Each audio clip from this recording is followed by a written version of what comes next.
Fog pooled in the stone hollows of bravos like coin in a miser's hand. A soft, silvery accumulation that muffled oarsplash and hoofbeat and the gossip of gondoliers.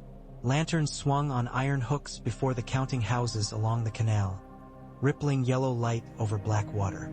At the far end of the avenue of cypresses stood a building with a face as severe as law. Smooth-fronted, windowless save for thin slits, its doors heavy and dark and studded not with lions or mermaids, but with plain squares of iron. Within, candles burned without flicker, for the fire wardens had contrived chimneys that drew the smoke so cleverly it seemed the flames breathed without breath. Clerks murmured to clerks, quills scratched, seals cooled. The place smelled of beeswax and vellum and the faint metal tang of old silver. Tycho Nestoris read the last line of the report with a small movement of his lips, as if his tongue wished to taste numbers. In most men it was a simple, unconscious habit. In him it was a vow. The letters carved themselves into him as surely as a blade carver etched steel. He set the parchment down and closed his eyes. When he opened them again, he had accepted what was written there. The crown west of the narrow sea had not paid in a long while, and now would not pay. Its ministers promised. Its messengers promised. But promises had no weight. Coin did. He turned the pages of accounts that ran from one wooden box to another like canals, marking the old wars and the new. The debt had a long tail, a whip that wrapped around harvests and ships and the iron of a city's gates. Once, a certain lord with a gold beard had been good for any sum he named. His mines sang like larks in summer, but the song had grown thin. Salt and pride, not gold, came now from that rock. A son sat where a father had sat, and around him gathered flatterers with quick tongues and slow purses. Others feasted on victory and paid in platters. The bank had been forbearing where forbearance served it. But mercy has a price and numbers have an appetite.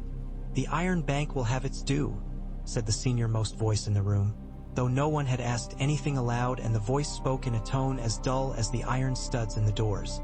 It was not a threat so much as arithmetic leaning to its inevitable answer.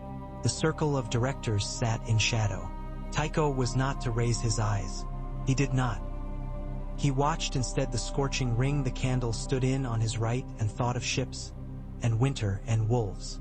You have read the reports from the north, the voice continued. Roads are snow, fields are bone, castle larders are not bottomless. And yet there is a harbor still unfrozen, a vault with less zeal for keeping treasure than for sending it out to gather more. White Harbor, Tycho said. It was not praise. It was a point on a ledger. Wyman Manderley, said another voice, dry as vellum. A man with appetite, murmured a third, and several clerks coughed into their sleeves at the politeness of the understatement. Tycho's hands rested upon the table, palms down, fingers spread. He knew the weight of figures behind the name. White Harbor's coin ran truer than most. Its lord had lost a son to a wedding and had another chained by the west to ensure obedience. And yet the old whale smiled and fed, and feasted those he professed to hate, and nodded at the right times, and ate at the wrong ones. The North remembers, men said, as if remembrance itself could lip-seal a man's hunger. Tycho had read different. The North not only remembered, it calculated.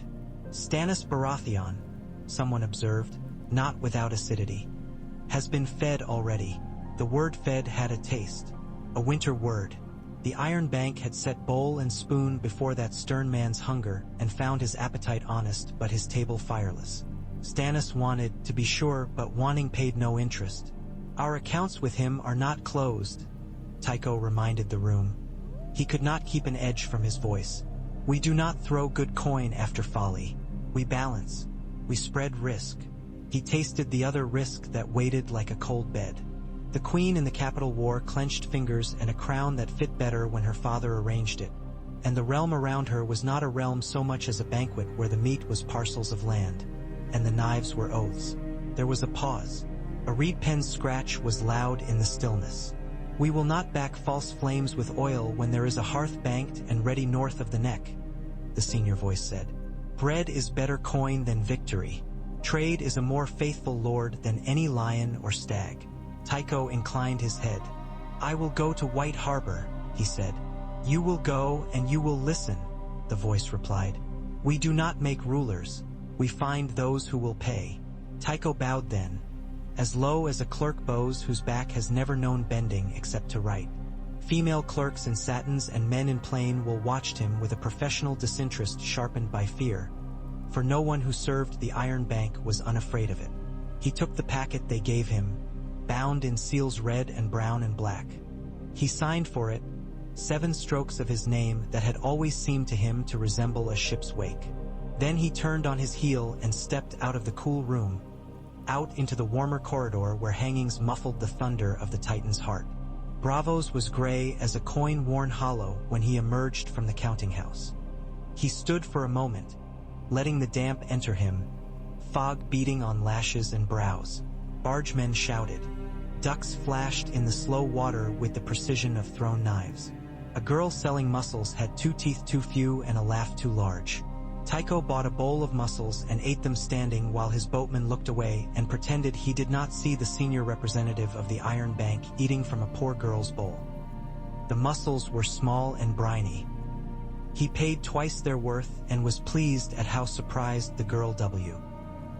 The Titan's daughter took him out through the great arch into a sea like hammered granite. The oarsmen sat with their backs to him, and the captain sat like a priest in a wooden chapel at the stern, counting breaths in the swells. Snow left Braavo's in a fine sift, took to the air and returned, as if uncertain whether it was permitted to fall, as if the city needed to instruct even weather.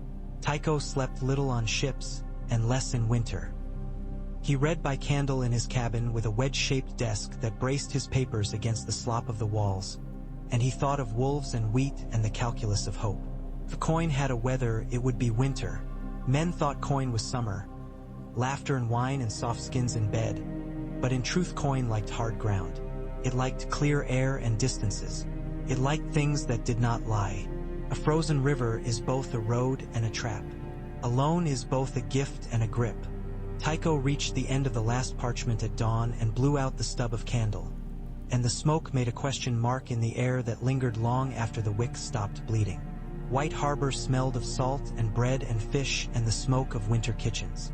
The Titan's daughter joined a clutch of ships with carved eyes and bearded bows and the blunt faces of cogs.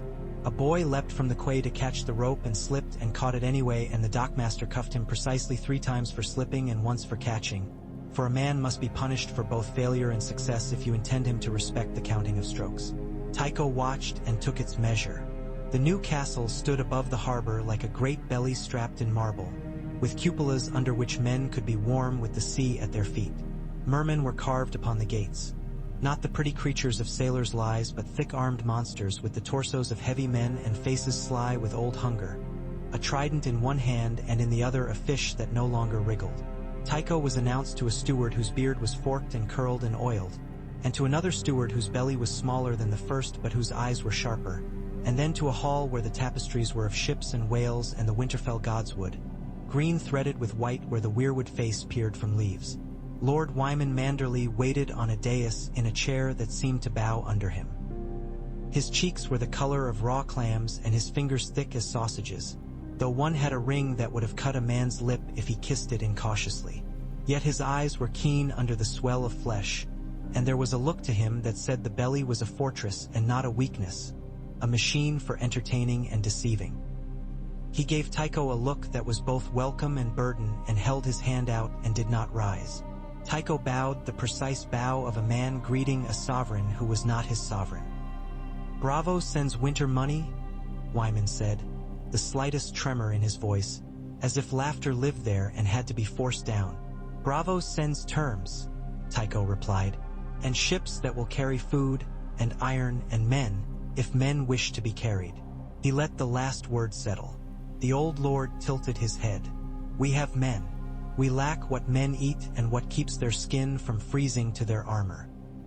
He waved a hand at a waiting table, and through a trick of light and angle the hand seemed both fat and slender at once. They spoke then. It was not a negotiation. Negotiation implies a shuffle of cards and the cheating that attends it. This was something else. Tycho laid down numbers. Wyman put down names. Grain measures and oath measures, interest and honor. Tycho named interest that was a ladder. Wyman said he would climb it, but not to the top, because men who climb too high look down. Wyman offered customs from the harbor, and the harbor master's seal as collateral, and the toll on the long stretch of road that ran north from the neck like a spine. He offered, quietly, hostages. He offered them with a little wince, and it was so small a wince that the offering gained weight. "No sons," Tycho said, almost gently. "Your grief is collateral enough." He had read the feast and the songs and the long tables and the short lives. "Then whose?" Wyman asked, but he already knew the answer. "Men who eat and smile know many things." Tycho named men instead of boys, and coins instead of throats. He named the right to station 2 clerks permanently within White Harbor's counting house, with seals of their own, and the right to inspect ship chests, and the right to read customs tallies without delay. He named exemptions for ships out of Bravos. He named interest that would forgive itself slightly each year the North gave grain to hungry mouths beyond the neck without demanding old loyalties as payment. He laid coin upon the table in a way someone else might lay a hand. He named, in short, not simply a debt but a country. Wyman listened. He nodded when he should have nodded. He made a joke about Bravosi clothes, and Tycho smiled enough to acknowledge the joke, but not enough to forget what they were making between them.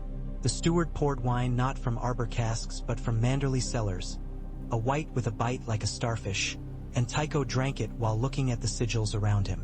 Wolves, mermen, an old banner with a flayed man, and that surprised him and then did not, for White Harbor was a harbor and harbors pretend to be friends with all. A tapestry of a boy with a dire wolf at his side drew his eye more than once. He had the feeling of being watched by someone who held a memory in his teeth. "Let us not say what we are not saying," Wyman said at last. "We will say instead the terms you will write, and we will say that White Harbor, in winter, is worth a realm in summer." Tycho wrote, and Wyman sealed, and the wax lay upon the parchment like new blood upon snow. From King's Landing to Bravos took months, if you counted honesty. To send a R.A.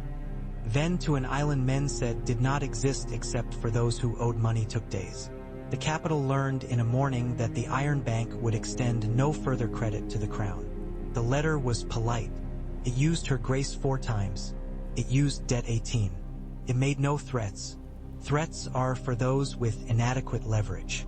Cersei Lannister had been told years ago how to seat a crown upon hair, and how to lift a cup, and how to lean a breath upon a man's ear, so that he would sit straighter and call it love. No one had taught her how to read a ledger that did not flatter. She read the letter 3 times and felt insulted 3 times by the same lines. She wanted to tear the parchment. It was poor courtliness to tear a letter that had come so far, and besides, it would be remembered who had done it, and remembered with an unpretty smile, and memory was the only coin that returned with interest. So she did not tear.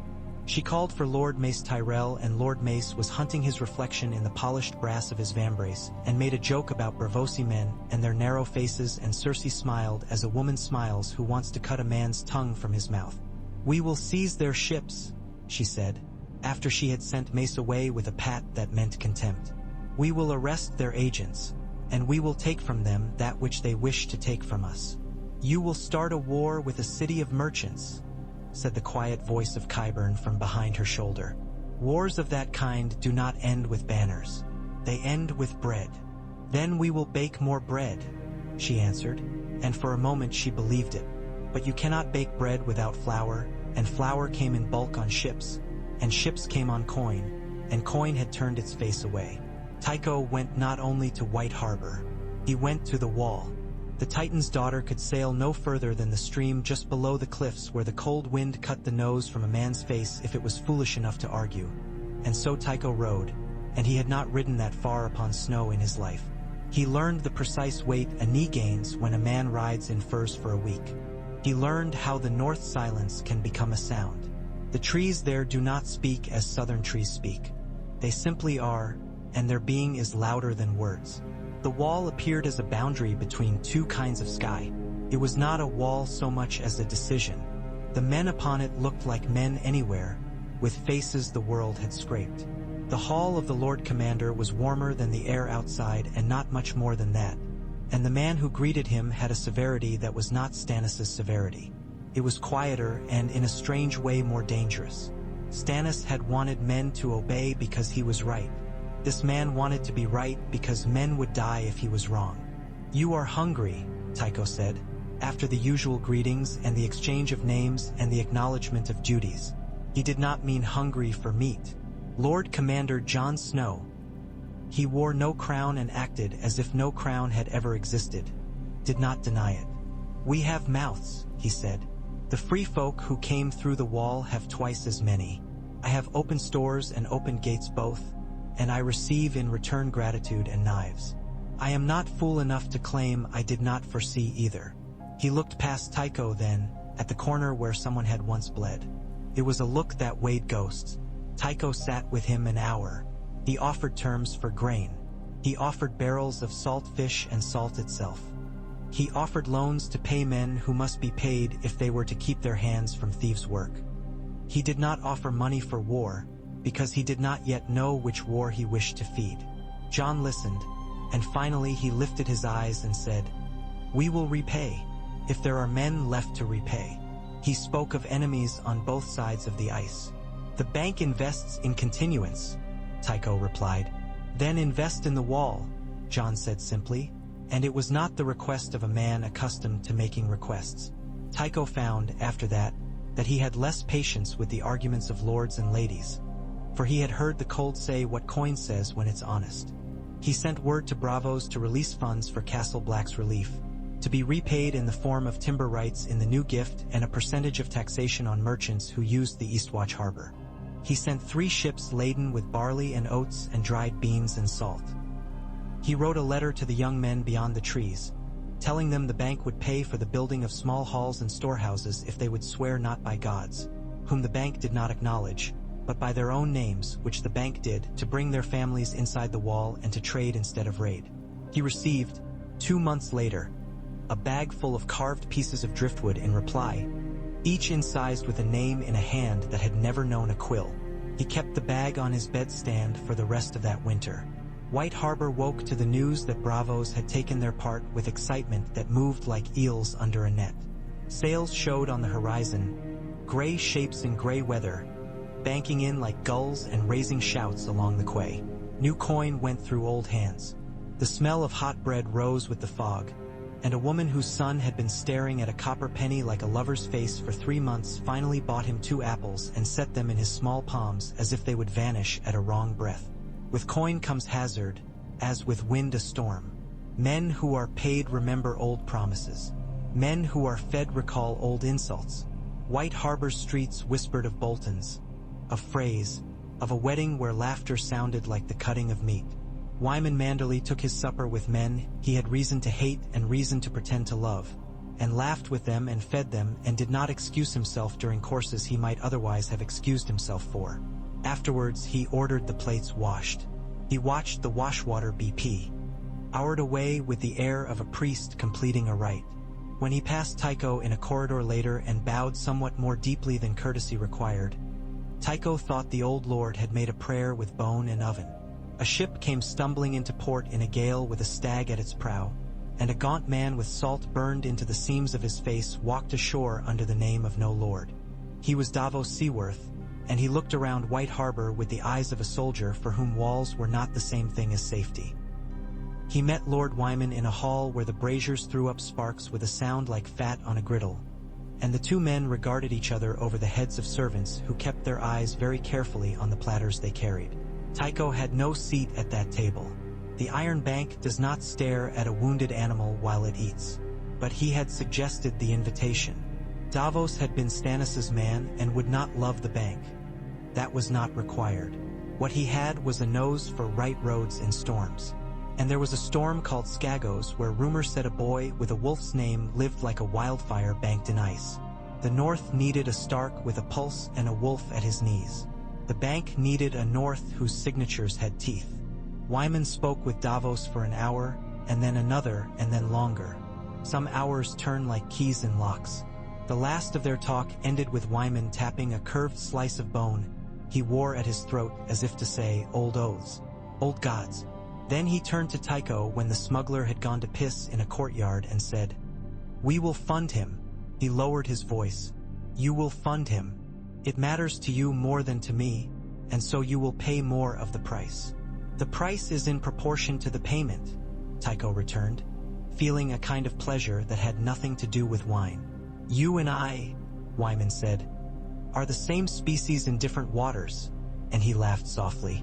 Davos sailed in a storm that spoke all dialects of winter. The sea stacked itself in walls around him and he leaned back. He had salt ground into his soul, and his soul tasted stronger for it. He went in a single-masted cog that had seen better decks, the quiet tide, with 9 men who had the northern habit of silence and who looked at him with that respect grudgingly given to anyone who could make a ship live in a sea that had decided to die. He had a letter from Wyman that named him by his courtesy and a purse from Tycho that named him in numbers. He had hope, which is the oldest smuggler's license. Skagos rose out of the water as a shoulder rises from a bath. Sudden, pale, veined with dark. The cliffs there cut the air. The men who lived there wore leather patched with furs and looked at the men who landed as wolves regard dogs. Davos stepped onto the stones and asked for shelter and was given a cave where a fire had blackened the roof and a blanket that smelled of a goat. He slept, and in the morning the man who had pointed the cave out stood outside and said, "You have come for the boy," in an accent like stones. "I have come for a boy," Davos said. He had no wish to speak a name on another man's ground. They took him through scrub that bled brown sap where it was cut, up over shelves of rock like ribs and into a valley where snow lay like ripened wool. The air there had thickness. It seemed a substance you could strike with your hand. In a lean-to with a hide stretched over its entrance, a wolf's head lifted and a low sound came from it, a warning and a greeting at once. The boy within had hair like a tangle of thorns and eyes too large for his face, as if the rest of him had not yet caught up to what he knew. The girl with him, older and with a face like wind, put a hand on the wolf's neck. "He does not like ships," she said. "Neither do I," Davos told her, which was a kind of truth. "But I like what ships bring." He sank to one knee, which is not a thing a man who has knelt to kings likes to do before a boy, and said, "My name is Davos Seaworth. I came through winter to ask you to come where winter bites men who are not ready for it. The North needs a Stark." He did not say king. He did not say caller of banners. He did not say heir. He said needs. The word found the boy where kingship would have found the girl. The wolf nosed Davos's face. Its breath was not rotten, which surprised him for reasons he could not have put into words. The boy watched Davos's face the way starving men watch the hands of those who carry bread and feed strangers first. He nodded once, then twice, each time with more certainty, as if he could feel himself deciding and found that feeling like warmth. They came down to the shore with kites overhead the size of banners. Men on Skagos have bows that shoot things men call arrows only from habit. One took a watchful interest in the quiet tide's rigging. Davos allowed himself to be relieved to find the wind willing, the gods uninterested. They pushed off, and the water began its old argument with the hull, and the wolf bared its teeth at the white combers and chose not to leap. On the second day, a wave tried to fold the ship into itself like a letter. On the third, a wind blew that wanted to empty men's lungs. On the fourth, the sun came through and the boy stood on the stern with his hair about his head and laughed, and the sound of it gave some of the men the courage to do more than breathe. Davos stood beside him and wondered for the first time if the Iron Bank had any idea what it had paid for.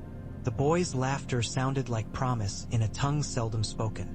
White Harbor received them as a woman receives a son she believed drowned. People who had never seen a wolf in their lives lined the quay to touch the beast's fur and withdrew their hands at teeth and looked at their fingers as if bitten by prophecy. Wyman Manderley stood on his dais with tears in his small eyes. He bowed his head and did not look at Tycho until he could trust his face. When he had it under control, he glanced over, and in that glance there was an understanding measured not in coin, but in the fact that sometimes numbers must go ahead of words. They convened a hall full of men in wool and leather and women with eyes as cold as their men's, and there they named a boy Lord of Winterfell. Someone, perhaps a man with red hands from the ovens, shouted king, and the shout was gathered and multiplied and thrown against the beams of the hall until the beams seemed to vibrate.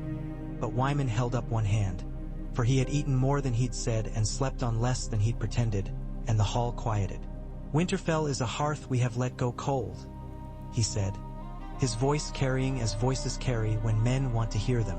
"We will seat a boy there whose blood knows its stones. We will get him there with coin and courage.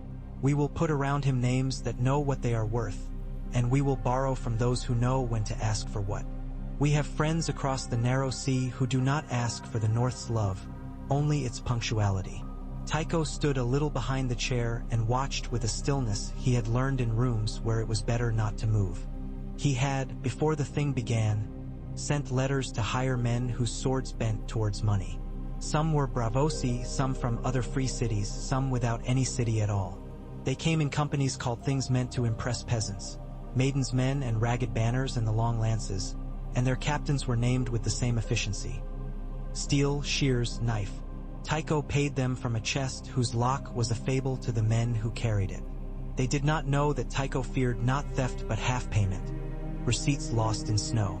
Winterfell's gates in winter are arguments with weather. The Boltons held them with skin and iron.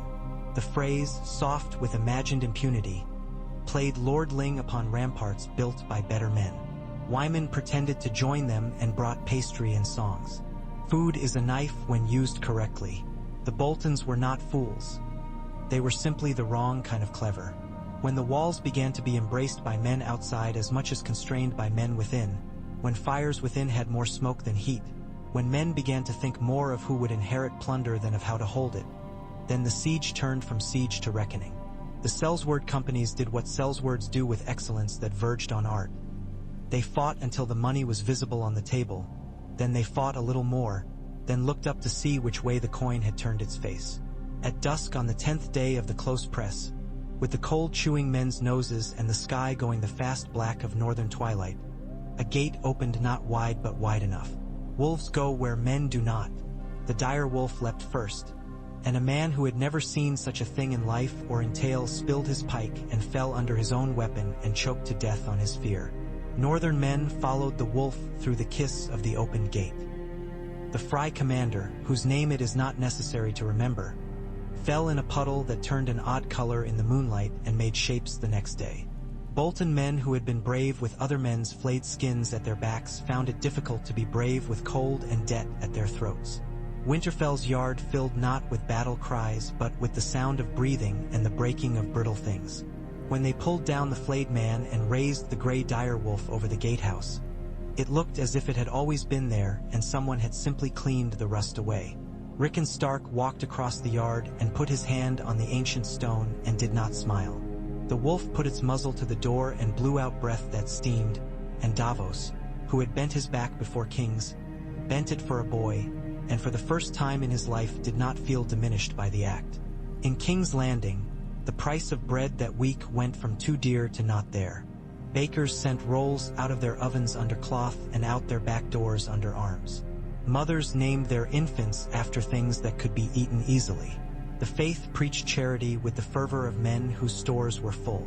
The Tyrell sent wagons with wheels so heavily rimmed with iron that men could count the iron, and the wagons were greeted with cheering precisely 2 streets deep and stones along the 3rd, because men need to throw things. Cersei gave orders faster than men could interpret them and told herself that speed was a kind of wisdom. "Bravos is strangling us?" Mace Tyrell said once, forgetting that he had been the one to say it first, and Cersei nodded and pretended she had not bought the strangling rope herself with a dozen small stupidities. She sent an envoy to Bravos with a purse fat enough to be rude. He returned, not with the purse, which Bravos kept against the interest on what was owed and called even then a courtesy, but with a letter that said little and meant much, and with rumors about the north that multiplied like rats in the hay. The queen tore that letter. She decided that the only truth was a man with a sword she could command. She looked about sadly at all the men to whom she had taught contempt. Tycho spent a month in White Harbor ensuring that the numbers in the contracts bled smoothly into the numbers in the tons and barrels and bales. He sent clerks up the King's Road with quills tucked under gloves and lists under shirts. He posted a Bravosi sign outside the custom house, its letters plain and square. He ate a great deal of fish and grew to like it, and took a liking also to a dish of oats and onions and bacon, which was not a Bravosi dish and therefore comforted him. He visited the wolf's den, which was not a den but might as well have been, and he stood in the cold and read names cut into stone and did not know why he did that. Sometimes numbers brought you to places words could not explain. He felt watched in White Harbor by 1,000 small hissed. Aries. A raven came to Castle Black with a letter sealed in wax that had once been the color of marrow. Jon Snow read it and did not alter his face. It spoke of gray banners and a boy, and of a wolf scaled for hills and not for stories, and of coin that could be counted in full purse and in full belly both. He read it twice. He put it down. He breathed out, and his breath made a cloud that hid his eyes from men who saw him every day and thought they knew him. Later, when he walked the wall, he allowed himself a moment of relief, and then rebuked himself for it, because winter was a creditor with more patience than any bank and a colder hand. The bank sent shipments north not only of food but of leather, of tar, of line, of needles. Wyman had a plan for ships that could sail winter seas. White Harbor's yards rang with hammers.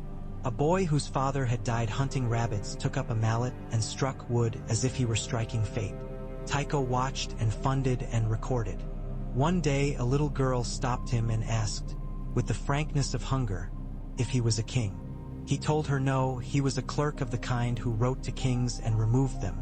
She laughed, not understanding, which pleased him as the muscles in Bravos had pleased him. Sellsword captains came, and Tycho endured them as he endured weather. A Lycene with a mouth like a cut sat across from him and demanded double. Davos stayed near him and taught him the weather by the smell of it and the sound snow makes when a ship's rope is dropped upon it. The girl, she stood before a mirror and tried on a smile that had once got her anything she wanted. The glass was honest. It returned to her a woman whose want had made fear in men turn to calculation. She had played coin without understanding its rules. She had learned that money is power only if power respects it. She sent another letter to Bravos. Tycho read it and replied with a document of only 2 sentences. The due date for interest and the name of the ship that would carry less than a third of it. Jon Snow stood upon the wall and watched a weather front move like a fortress. He had learned to read sky the way other men read faces. He read in that sky a debt they all owed. Men want kings. Men want creditors. Winter wants only itself. He thought of a boy in Winterfell and a banker in White Harbor and a castle whose stones held old heat. He thought of a night that would be longer than any contract. He had a moment in which he allowed himself to be relieved that the North would not war with the Crown this winter. If there was war, it would be a smaller one, with lines drawn by hunger and pride, which were easy to redraw when a bigger war came. He breathed in through his nose and tasted iron. He told a boy by his side to fetch more oil for the hinges that croaked like crows when the gate opened. The Iron Bank had not chosen a side. It had chosen payment. But payments shape sides. Trade makes borders to suit itself. Wyman manderly sent White Harbor's customs to Bravos in the exact portions promised. And a clerk there smiled a little too broadly and was taken to task for emotion in office and was unrepentant and resigned 2 years later to marry a woman who sold mussels. Tycho visited the counting house at White Harbor every morning to watch coin change from number to substance. He wrote letters that moved cargoes like chess pieces. He drank oats and onions and bacon and decided he missed the taste of saffron less than he had expected. In the Vale, where mountain air consumed words before they could be repeated, a girl with hair like burnt copper and the hands of a lady looked south and wondered why everything felt like the pause between breaths. The man beside her, who called himself protector so softly one could be forgiven for not hearing the word, controlled lists the way other men controlled armies. He received a letter from Bravos with smooth words that stroked and pricked. He hid it among other letters. He told the girl to smile. She did, and then practiced frowns because women must learn as many expressions as men learn ways to kill. In the Riverlands, a banner blew in a wind that carried snow like ash. It was a banner with no symbol or 1,000, depending on who squinted. The Brotherhood without banners shifted in hedgerows and watched caravans with Bravosi seals and did not take what they might have taken, because sometimes the future steals more than the present can. A woman with a throat that remembered fingers did not smile, could not, and yet something in her stilled when she saw the wolf go north on a boy's shield. Spring is a fable told to children in the north so that they will sleep. The winter came as it came every time. Unembarrassed, uninterested, indifferent. Men huddled around their doing. Coin moved under it like a smooth stone in a river, making eddies and creating new channels without announcing that it had done so. On an evening when the sky was clear enough to make you doubt snow would ever fall again, Tycho stood on the quay at White Harbor and watched a ship ease out by torchlight. Ships have ways of leaving that make men remember their own childhoods, when departure was everything. He thought of the first time he had been invited to a boardroom with the senior voices in shadow. He thought of how thrilled and sick he had been. He thought how this felt cleaner. A figure moved beside him. Wyman stood with his gloved hands tucked into his sleeves, too proud to shiver. "Do you ever worry?" the old lord asked quietly. "That coin can do too much?" "Every day," Tycho answered. "And then I watch men use swords, and I remember why coin was invented." He paused. "Do you worry that coin can do too little?" "Every day," Wyman said. "And then I watch men use swords." He laughed softly and coughed and waved a hand, a motion that would have been dainty on a smaller man and looked like the opening of a sail on him. They stood together. Ships passed like sentences. Somewhere a child cried, and someone answered, and the wind took both noises and used them to teach the water a new sound. In Winterfell, Rickon slept with his hand outstretched upon the old stone and his wolf's breath warming his fingers. Osha sat at the foot of his bed and whittled a stick into something sharp and handsome. Davos dreamed of storms that would not bend a ship but would bend a man, and woke with the taste of salt in his mouth and smiled. Jon Snow stood upon the wall and felt the long night as a weight and a calling both. Cersei Lannister dreamed of a girl with hair the color of copper and a laugh like treason and woke and found that her hands had clenched so hard they had drawn blood. In Bravos, a girl sold mussels and laughed like a fountain and gave 2 extra in a bowl to a man whose face looked familiar until she decided nothing in this town was strange anymore. In the Iron Bank of Bravos, a clerk carried a ledger past a fire and paused to warm his hands, and was chastised for it and apologized and then did it again with less hesitation. Tycho slept that night with his shutters closed against a wind that asked men questions they could not answer. His dreams, when they came, were of ships and of wolves and of numbers written upon snow. He woke before dawn with the certainty that the bank had done the only thing the bank could do, and that men would call it greedy and men would call it wise, and that both words are lies when spoken in winter. He washed his face in cold water as a man does who prefers things to be honest first thing, and went down to the quays to watch men unload a cargo of grain that would be bread by noon and hunger again by the next dawn and coin once more by the end of the week. A year later, no one would say with confidence at what hour the North had become itself again. It happens that way with sums. You add and add and add, and one day you have a number that means something other than the parts that made it. They would say the Iron Bank had backed a wolf. They would say the Iron Bank had starved a queen. They would say everything and its opposite because men say all things. Jon Snow would sign a receipt for timber with hands scarred and steady. Rickon Stark would stand in a god's wood and listen for voices in leaves and hear only wind, and for once be content with that. Wyman Manderley would call for more food for his guests and eat with gusto and be the kind of fat man who is in truth iron with meat upon it. Cersei would fold herself around a loss and call it a king. The Sellsword captains would count coin and call it song. Davos would stand on a sea cliff and spit and name what he spit upon and laugh at himself.